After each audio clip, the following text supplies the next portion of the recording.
In this video, we will discuss laying out parcels. If you'd like to follow along with this video, please open the file layingoutparcels.dwg located in the training folder as discussed in the Working with this Dataset video. Civil 3D provides some really cool tools to laying out your parcels. Navigate to the Home tab, Create Design panel, Parcel dropdown, Parcel Creation Tools. In the Parcel Layout Tools, you'll first notice that there's this little button here to expand and contract the settings and parameters for the Parcel Layout Tools. Let's go ahead and keep it expanded and move it to the left here a little bit. You'll notice there's a whole suite of tools here that allow you to basically create any kind of parcel you need based upon your design criteria and parcel parameters. First, you can define a minimum area. You can define frontage. Notice how when you click on any one of these settings, a nice visual representation of what you're actually editing appears in the preview down below here. Let's first define a parcel based upon a slide line creation tool. Click on the drop down here and let's choose slide line create. Whenever you create a parcel, you will always be prompted for what styles and settings you want to apply to the parcels before you create it.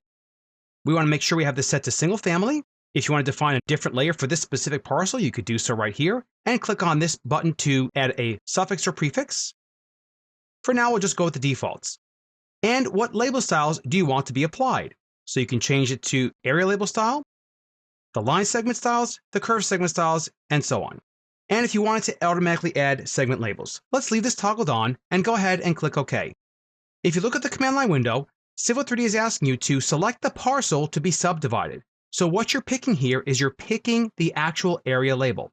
So we're going to first start out with this one here. And let's go ahead and first set our automatic mode to off. That way we can create individual parcels. We'll click this segment here. Now it's prompting you to select a start point on the frontage. So let's go ahead and pick over here first. Now, when you do this, if you go the wrong direction accidentally, because the frontage that I want to define is actually on the front of the road, what you have to do is simply move your cursor around towards the roadside, and then it'll start showing you the graphical representation of the frontage. Let's go ahead and snap to the endpoint there. Notice how even if you pan around, you get a nice consistent display of your frontage from the start and the end. As I always say, when you don't know what to do, look to the command line window. It's asking you to specify an angle, bearing, or azimuth. We'll go ahead and type in 90 degrees and press enter. Notice how Civil 3D has shown you the results based upon the parameters defined in the parcel sizing area. If you'd like to accept them, you could accept them right now by clicking yes. If not, watch what happens if you change any of the settings defined here. Once you change them, you'll notice how it automatically is adjusting and showing you a preview of what should be defined. If we type in 150 here, notice how it's adjusting it there. Let's change it back to 100. Any settings you make here will update the preview automatically. Notice that you can still pan if you want to. You can't zoom in or out. That's the only thing you cannot do.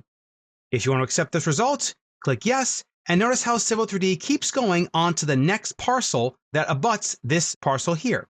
Now let's say for the rest of these, we want these parameters to be defined for all the parcels in this area. Click on the automatic mode and set it to on. Immediately, it'll show you what's going to happen with this remainder distribution parameter.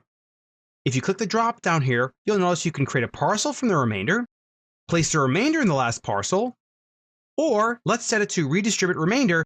It redistributes the remainder of the area within all the parcels. Click yes, and we have all our parcels created. Let's look at some of the other tools available. Let's say we want to split this parcel into two parcels. We're going to put a pretty big house here, and we're going to subdivide this one a little bit more. You can click on this tool right here to add a fixed line. Let's snap to the midpoint of this line here, and then go perpendicular to the other side. And there's our parcel. Again, simple line creation, and now we have two parcels created. Now let's go ahead and use the swing line create option. We'll pick the parcel to be subdivided. We'll pick our frontage, which will be from this endpoint here to this endpoint there. And now we need to define our swing line. Let's just kind of pick a point in here and let's see what happens. Notice how it's going to do the entire parcel and do a swing line based upon these settings here. Well, we don't want to do that.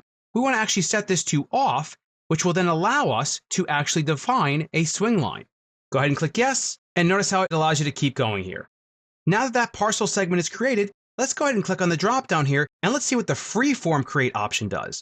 Notice how you can change any of these tools while you're in the middle of any of the other ones that you just completed. So the freeform create is a great tool in that you just hover your mouse over any part of any parcel and it will automatically show you a perpendicular line to freeform create these.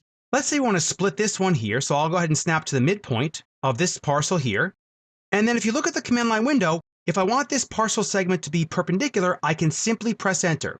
If I wanted to define a bearing or an azimuth, I would simply define the bearing or azimuth, and then it would use that angle. We'll just press enter, and notice how it's automatically perpendicular, and I could keep going, creating freeform parcels. Let's go ahead and just draw a line from the midpoint here, perpendicular to the other side. Now let's say we wanted to actually insert some sort of angle point here. You'll notice in the drop down here, you can insert PIs, delete PIs, break apart, and so on. Just click Insert PI, and then simply click somewhere where you'd like this PI to be, and automatically it'll put that PI in there for you.